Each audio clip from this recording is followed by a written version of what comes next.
on the Prezi and in the accompanying documents, Mm-hmm. we're going to post some sample Mm-hmm. student essays that were produced. Okay. After you looked at the assessments that came in, what were some of the overall strengths, Mm-hmm. overall weaknesses, and what are some of the next steps you took based on that? Well, strengths were that I was able to see students' analysis really grow from the time that we started the process, because every day I would give them tickets out of the door where they had to tell me something they analyzed from that day. And it started very simple. The narrator seems to be crazy. Or then it became the narrator seems to be sick because blah, blah, blah, where they have reasons. And then by the time we got to the essay, that thinking had really expanded into really original thought that had textual evidence as a basis, which is the standard, which I was very, very happy about. And that formative assessment, you kind of knew, because you had those tickets out the door, who was going to be able to do well and who was not on that essay. Right, and so what we did was that those tickets out of the door that didn't seem to be progressing, Ms. Lesage and myself sat there and we came up with assignments and exercises to do to kind of jumpstart those, and sometimes we would do a flexible grouping where those students who seemed to get it, we would do the take one, pass one, and they would have to move around and have conversations about some aspect of the narrator or the story itself. What's take one, pass one? Our classes are a lot smaller than a normal school, so one day we may have 9 students, so we would break them up into groups of 3, and they would have to take their topic from their group and they would talk about it for a few minutes, and then one person, whoever the one was, would move to the next group and then would re-deliver what they discussed, and they would all move around. So that's using both reading and speaking. Right. Okay. See what I did there? Yeah, so we would really use that data to decide, okay, what do we need to change in our lesson? Like, we would look at our lesson plan and call audibles. Like, okay, I know this is what we're supposed to do, but this isn't what they got yesterday. Only 6 people were present and we have 20 on roll. So that means we're going to have to do this over. Like, we had to prepare for that. Yeah. And then the next day, the other 14 people may have been there and only 1 kid from the previous day was there, so we had to do the whole thing over anyway. So we were really calling audibles almost on a day-by-day basis to get to the goal. So those were the strengths. We were able to track their progress and really lead them toward mastery, at least in analysis. The weaknesses were that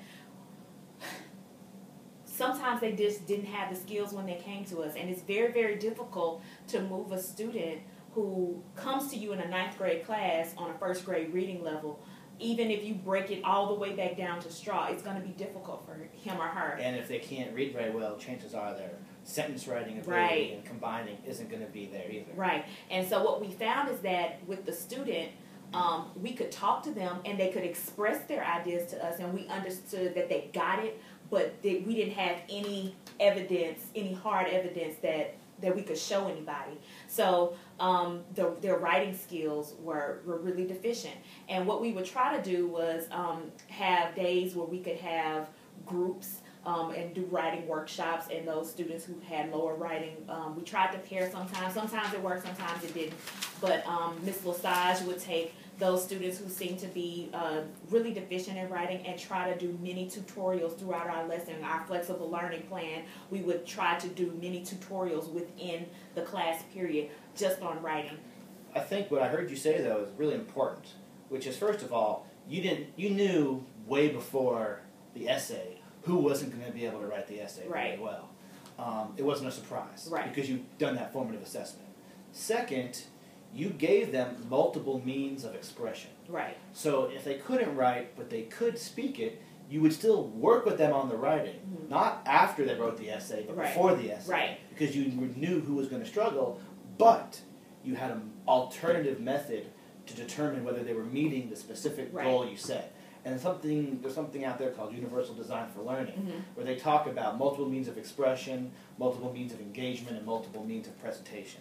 Yes, and we would actually do that if especially with Ms. Lesage and our students with disabilities, we gave them options of how they could.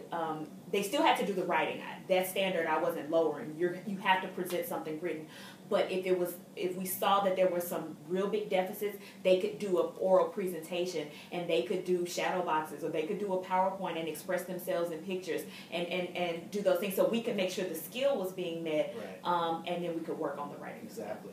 Well, I really appreciate you coming today.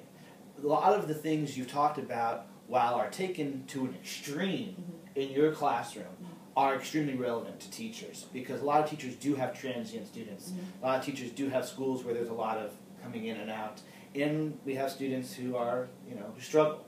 So you've really presented a great example of how to deal with those types of students, and your students are very fortunate to have a teacher who spends so much time and energy designing such great lessons. Thank you very much. So we appreciate you coming, and we hope this has been helpful for everybody out there. Thank you. Bye-bye.